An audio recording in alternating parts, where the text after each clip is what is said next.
কোনো এক ছুটির দিনে যখন আমি পিয়ানোতে আমার সুরে নাচের মুদ্রায় সেই তুমি কে, ধোয়া ওঠা কাপের চায়ে ছন্দময় সেই তুমি কে।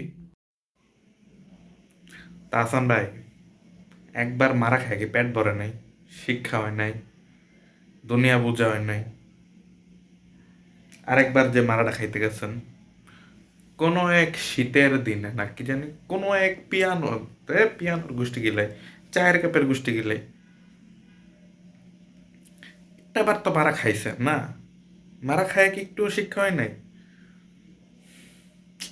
আপনার থেকে এটা আশা করি নাই ভাই। আপনারা আমি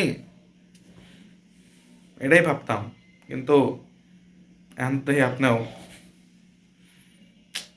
খাইছেন তো একবার মারা, আবার দরকার ছিল কি বলেন? তার রূপের মধুরতা, তার গুণের বকুলতা, তার চুলের সুভাষতা, তার ঠোঁটের ঠোঁটতা, সবই আমাকে সবই আমাকে বিমুগ্ধ করেছে।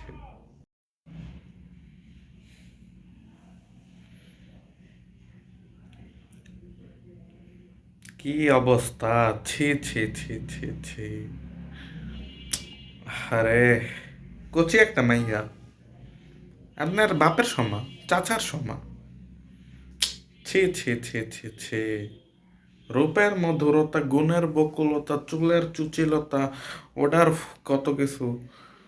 ওরে তাহসান ভাই, আপনার থেকে এটা আশা করলাম না। চাঁদের আলো করতে করতে আপনি কার আলোর ভিতর কি ঢুকাইয়া দিলেন মিয়া, এটা হইলো কিছু?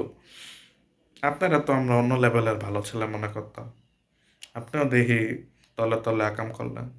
তলে তলে টেম্পো তো আমরা চালাই, আপনি চালাইলেন মিয়া, এটা আশা করা গেল? হইল না ভাই। দেখো বৎস, শুনো, আমরা একবার জীবনে যেটা পেয়ে যাই সেটার মূল্য আমাদের কাছে নিতান্তই ক্রমশই কমতে থাকে। তবুও আমাদের হাল ছাড়া যাবে না, কাল হওয়া যাবে না। কারণ ওই মূল্যহীন জিনিসটাই আমাদের কাছে অমূল্য। তার মূল্যটা খুবই উপরে। তার উঁচু মূল্যের সুমূল্যের পরিমাণ মূল্য পরিশোধ করার মতো মূল্য আমাদের নেই। কারণ তার মূল্য অতুলনীয়। তার মতো মূল্যবান বস্তু, মূল্যবান মানুষ আর হয় না। মানে পাগল হয়ে গেছেন মোটামুটি শিওর, এটাই তো আপনি বুঝাতে চাইতেছেন না?